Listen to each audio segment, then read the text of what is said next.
Halo, assalamualaikum Bu Elis. Selamat malam. Bagaimana kabarnya malam ini Bu Elis? Waalaikumsalam. Alhamdulillah Bapak, kabar saya alhamdulillah sehat. Bagaimana dengan Bapak? Alhamdulillah kabar saya juga sehat Bu. Oh iya Bu, terima kasih ya sebelumnya karena malam ini bisa meluangkan waktu untuk kegiatan kita malam ini Bu ya. Bapak. Ya, malam ini kita ada waktu sedikit Bu ya. Kita akan coaching sebentar nih. Nggak lama-lama banget sih. Ada nggak sih kira-kira Bu malam ini yang ingin Ibu obrolkan dengan saya Bu? Baiklah Bapak ya, saya itu sebenarnya sekarang ini lagi kepikiran Bapak. Jadi saya itu lagi bingung ini Bapak, kira-kira bisa dibilang ini suatu masalah bagi saya, bisa juga kayak mana ya Bapak ya. Saya juga harus mencari solusinya bagaimana. Mudah-mudahan Bapak bisa mau ya mendengarkan cerita saya pada malam hari ini. Iya Bu, saya akan mendengarkan cerita Ibu. Ya kira-kira yang Ibu bikin Ibu pusing terus membuat Ibu itu bingung itu tuh apa sih Bu? Iya, baiklah Bapak ya, saya itu akan melakukan proses pembelajaran ini Bapak ya, sosial dan emosional pada murid-murid saya. Tetapi saya itu masih mendapatkan keraguan Bapak. Jadi keraguan inilah yang membuat masalah bagi diri saya, seperti itu Bapak. Oke, jadi di sini Ibu merasa ragu untuk melaksanakan pembelajaran sosial emosional. Nah, betul Bu ya seperti itu? Ya Bapak. Oke, jadi karena ini percakapan singkat, kira-kira apa sih yang ingin Ibu dapat di akhir dari percakapan ini Bu? Seperti ini Bapak ya, karena pembelajaran ini baru pertama ingin saya terapkan di kelas saya kepada murid-murid saya itu ingin ya Bapak, pada saat saya melakukan proses pembelajaran ini, anak-anak itu bisa lebih aktif Bapak, kemudian juga anak-anak nanti bisa memahami materi yang saya berikan dengan proses pembelajaran sosial dan emosional ini Bapak. Oke, jadi dapat saya simpulkan bahwa Ibu di sini menginginkan anak itu aktif waktu pembelajaran sosial emosional dan berhasil dalam pembelajaran sosial emosional Bu ya. Benar sekali, karena saya masih keraguan Bapak. Saya tuh bisa dikatakan belum percaya diri. Saya takutnya nanti pada saat saya melakukan proses pembelajaran itu tidak secara maksimal Bapak, seperti itu. Oke, yang kategori yang Ibu katakan maksimal, yang Ibu katakan maksimal itu kira-kira seperti apa Bu? Ya, baiklah Bapak ya, pada proses pembelajaran sosial emosional itu kan sebenarnya banyak sekali yang saya ingin harapkan kepada murid-murid saya Bapak. Jadi selain mereka bisa memahami materi yang saya berikan, saya juga berharap murid-murid saya itu Pak dapat mengontrol emosinya, baik itu untuk dirinya sendiri ataupun untuk teman-temannya yang ada di kelas. Begitu juga bagaimana mereka bisa menerapkan emosional mereka terhadap guru-guru yang ada di sekolah juga Bapak, seperti itu. Jadi Bu, kalau dalam waktu dekat ini kira-kira apa sih yang akan Ibu laksanakan ketika akan menghadapi kegiatan pengajaran yang berbasis sosial emosional ini Bu? Baiklah Bapak ya, karena ini kan waktunya masih 1 minggu lagi Bapak, jadi hari Selasa depan itu mau saya terapkan proses pembelajaran ini. Jadi saya itu sudah banyak belajar Bapak, agar apa yang bisa saya berikan kepada anak itu bisa lebih maksimal. Jadi saya banyak mencari referensi Bapak, mulai dari saya membaca artikel yang ada di di sosial media, kemudian juga saya melihat tayangan YouTube, kemudian juga saya bertanya kepada guru-guru lain, baik itu yang ada di sekolah saya ataupun yang ada di sekolah lain yang sudah pernah menerapkan proses pembelajaran sosial dan emosional ini, Bapak. Seperti itu. Oke oke. Jadi untuk saat ini sih kira-kira siapa sih yang bisa membantu ibu dalam memudahkan ibu untuk mengajar pembelajaran sosial emosional ini, Bu? Iya, baiklah Bapak ya, dari apa yang sudah saya siapkan, mulai itu dari diri saya Bapak ya sendiri, kemudian saya sudah memperbanyak bacaan, memperbanyak referensi. Jadi saya itu sangat membutuhkan sekali, selain diri saya, selain keberanian ada pada diri saya juga sangat membutuhkan dukungan kepada, yang pertama itu kepada murid-murid saya dulu Bapak. Jadi saya mengharapkan mereka itu memiliki semangat belajar, kemudian saya juga membutuhkan dukungan itu dari rekan sejawat saya, karena ini juga saya banyak bercerita juga Bapak ya, kemudian saya banyak juga berbagi pengalaman kepada rekan sejawat yang ada di sekolah, kemudian juga saya sudah berkoordinasi juga kepada kepala sekolah dari apa yang akan saya lakukan pada hari Selasa nanti Bapak, seperti itu. Oke.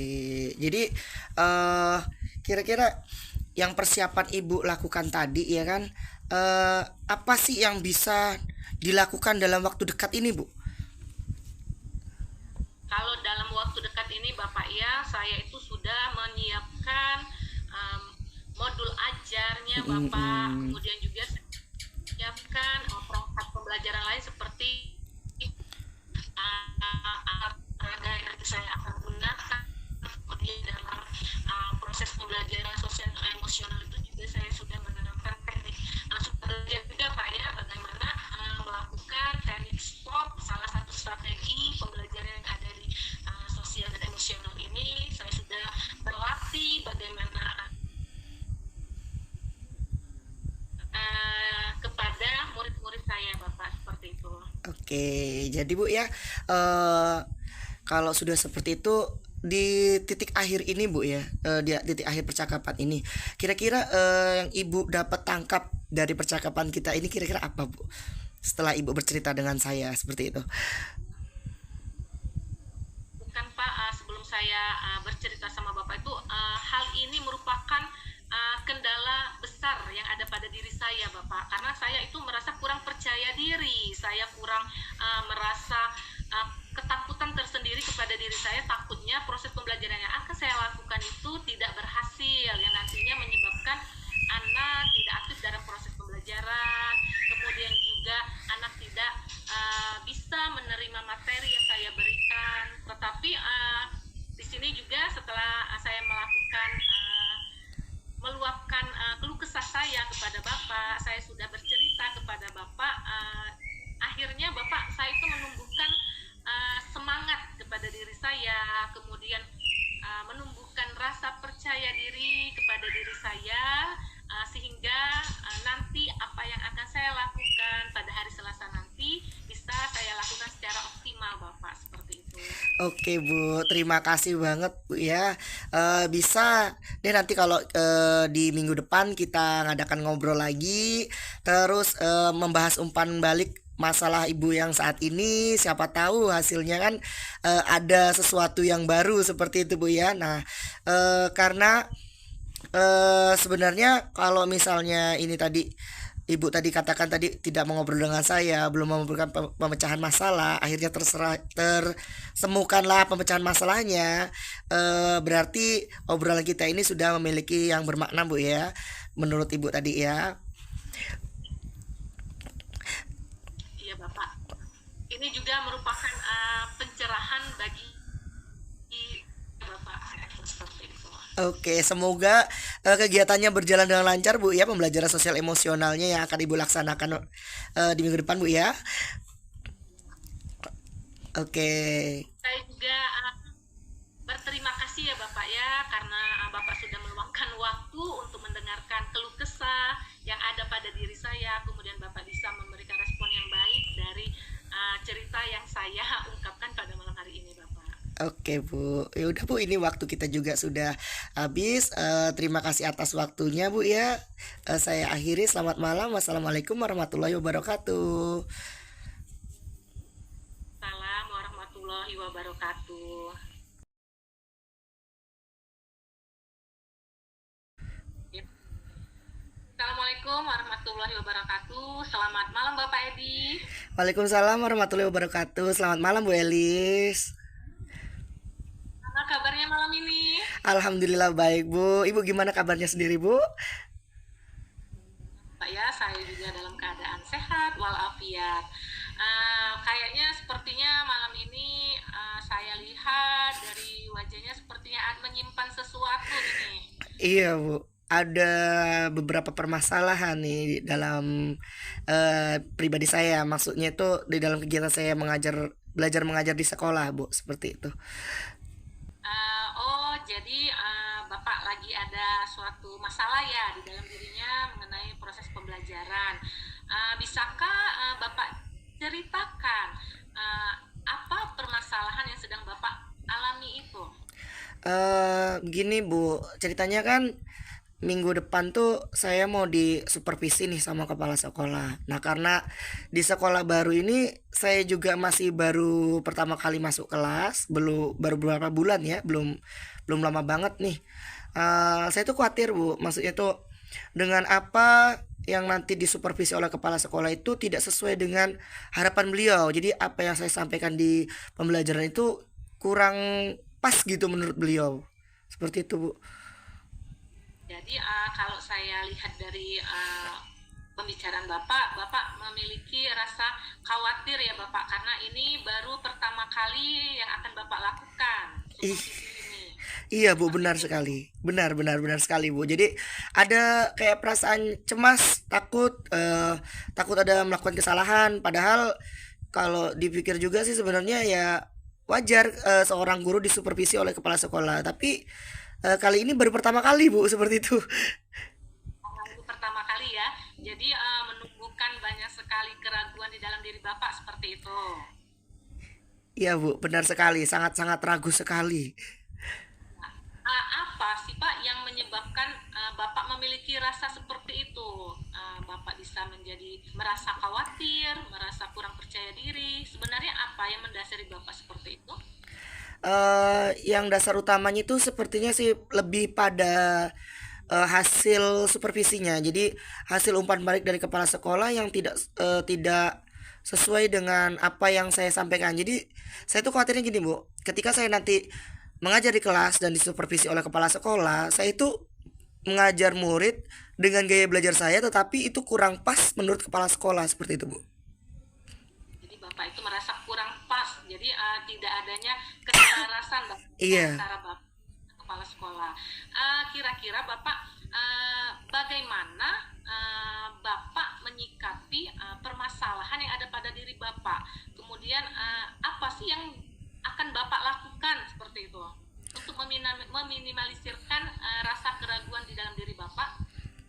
Mungkin karena berhubung ini minggu depan ya, di minggu depan itu di hari Selasa, jadi masih ada waktu 1 minggu sih untuk saya belajar mandiri, praktik mungkin ya lebih tepatnya kalau zaman dulu tuh kita praktik di depan cermin seperti itu. Jadi mungkin saya butuh juga cari bahan untuk praktik untuk diri saya sendiri, bagaimana cara ngajar yang benar ketika nanti disupervisi oleh kepala sekolah, dan juga mencari referensi lebih banyak lagi tentang cara mengajar yang baik yang sesuai dengan kegiatan supervisi. Dan kalau untuk masalah alat peraga dan lain-lain itu insya Allah saya sudah siap untuk alat peraga, terus untuk semua modul ajar juga sudah siap. Itu tadi di bagian mental dan juga bagaimana sih sebenarnya supervisi itu terjadi gitu. Saya bingungnya masih di situ. Berarti kesiapan belajar Bapak mulai dari modul ajar, kemudian juga alat peraga sudah Bapak siapkan dengan baik ya Bapak. Kira-kira Bapak, adakah atau siapa yang bisa membantu Bapak agar proses agar supervisi ini bisa berjalan secara maksimal? Kalau misalnya yang membantu saya, mungkin saya bisa minta tolong dengan guru senior ya, guru yang sudah lama di sana mengajar, terus beliau itu sudah pernah disupervisi. Mungkin saya bisa praktik dengan beliau mungkin ya. Jadi ketika di kelas saya minta beliau waktu luang beliau, saya praktik mengajar dan beliau mensupervisi saya terlebih dahulu sebelum kepala sekolah mensupervisi saya. Jadi saya dapat masukan dulu terlebih dahulu dari guru senior itu. Jadi nanti ketika disupervisi oleh kepala sekolah, saya bisa dapat gambaran. Maksudnya gambaran sudah ada persiapan awal. Mungkin seperti itu Bu ya. Pasnya kayaknya. Jadi Bapak melakukan belajar bersama guru senior ya Bapak yang Iya, ada di benar. sekolah Bapak seperti itu. Kira-kira apa yang Bapak dapatkan dari belajar supervisi yang sudah Bapak lakukan bersama guru senior tersebut Bapak?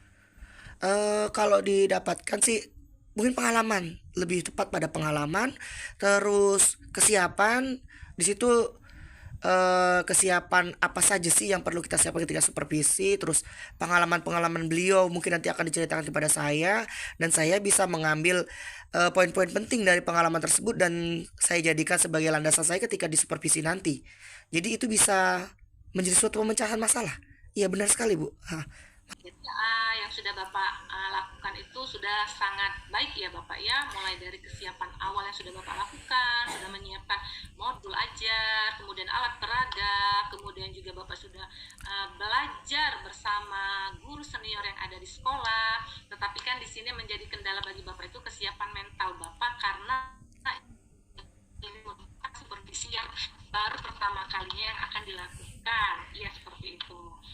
Kira-kira Bapak selain Bapak sudah menyiapkan mulai dari modul ajar sampai dengan Bapak belajar bersama guru senior, apakah Bapak mendapatkan keyakinan di dalam diri Bapak bahwa nanti Bapak bisa melakukan supervisi itu dengan baik sesuai dengan apa yang Bapak harapkan?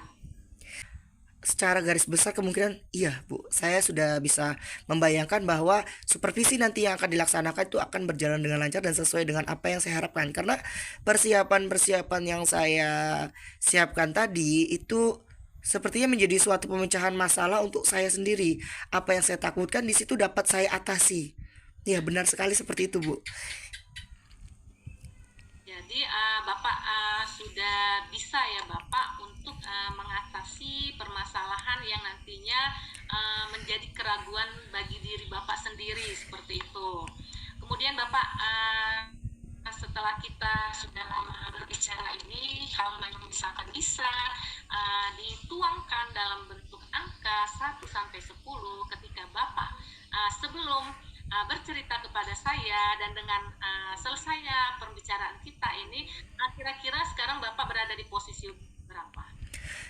Sebelumnya sih sebelum bercerita dengan ibu nih saya merasa down tadi ya, posisi saya masih di poin 4 lah karena kecil banget, rasa percaya diri saya masih kurang banget, terus inspirasi saya juga masih kurang, belum dapat referensi lagi.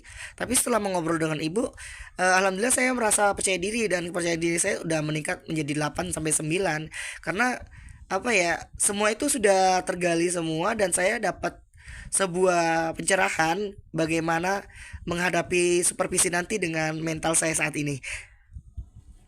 Sangat baik sekali ya Bapak ya. Apalagi yang Bapak rasakan sekarang ini? Perasaan saya ya lega Bu, sangat lega sekali. Terus perasaan itu kayak awalnya itu kayak keiket, terus bingung, cemas. Tiba-tiba sekarang setelah bercerita ngobrol dengan ibu, dapatlah saya pemecahan masalah itu tadi dan ya rasanya lebih lega, lebih plong, lebih mudah untuk bernapas seperti itu. Sudah sedikit ringan ya Bapak ya Iya, permasalahannya tadi dengan kita membutuhkan perbincangan ini. benar Bu, sangat ringan. Terus lebih mudah lagi ya dalam menghadapi kedepannya nanti ketika disupervisi nanti. Ini saya mau nanya lagi satu ya Pak ya.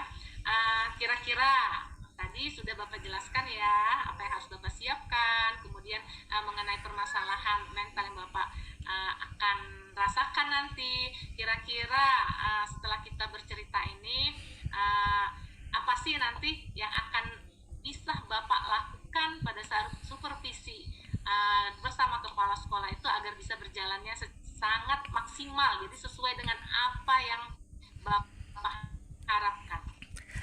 Mungkin saya Apa saja yang Iya, mungkin saya akan lebih tenang ya karena lebih santai melaksanakan pengajaran di dalam kelas karena saya tadi udah melakukan praktek juga dengan guru senior kan dalam rencana saya tadi. Otomatis saya udah mendapatkan poin-poin penting apa sajakah yang nanti akan saya sampaikan ketika disupervisi oleh kepala sekolah dan saya pastinya tidak akan kelabakan lagi gitu. Jadi lebih penyusunannya itu lebih pada apa ya, kesiapan mentalnya udah tertata seperti itu. baik sekali Bapak ya. Ini juga sepertinya saya juga sudah mendengarkan apa keluh kesah Bapak. Kemudian juga saya juga berterima kasih Bapak sudah mempercayakan saya untuk menceritakan keluh kesah yang ada pada diri Bapak. Kemudian juga di sini saya mendoakan semoga nanti supervisi yang akan Bapak lakukan bisa berjalan dengan baik ya Bapak ya, sesuai dengan apa yang Bapak harapkan. Iya, terima kasih sekali Bu Elis atas doanya dan juga atas waktunya karena sudah menyempatkan waktu mendengarkan cerita saya. Terus dengan beberapa pertanyaan Ibu bisa membuat saya tersadarkan bahwa hal itu memang perlu saya lakukan seperti itu. Memang benar sekali Bu. Terima kasih sekali Bu ya. Saya rasa cukup sampai di sini aja ya Bapak ya. Iya. Saya akhiri, wabillahi taufiq wal hidayah. Wassalamualaikum warahmatullahi wabarakatuh. Waalaikumsalam warahmatullahi wabarakatuh.